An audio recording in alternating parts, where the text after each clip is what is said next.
இந்த நாட்டிற்கு மாலை மரியாதை செய்து சிறப்பிப்பதற்கு காரைக்குடி பூஜையினுடைய அக்னிபாலா அவர்களையும், ஆலங்குடி பொறியாளர் முத்துகணேஷ் அவர்களையும், ஆலங்குடி பொறுப்பாதாஸ் அவர்களையும், மேல மாகாணம் சபா கிபா அவர்களையும்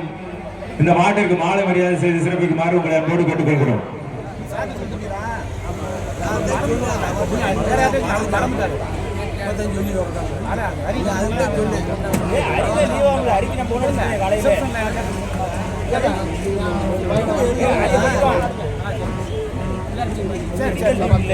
அடுத்த சுற்று நிகழ்ச்சியாக, இரண்டாவது சுற்று நிகழ்ச்சியாக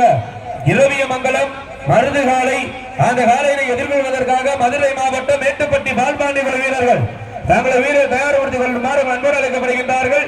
இரண்டாவது சுற்று நிகழ்ச்சியாக இரவியமங்கலம் மருது காலை, அந்த காலையை எதிர்கொள்வதற்காக மதுரை மாவட்டம் மேட்டுப்பட்டி பால்பாண்டி குழு வீரர்கள்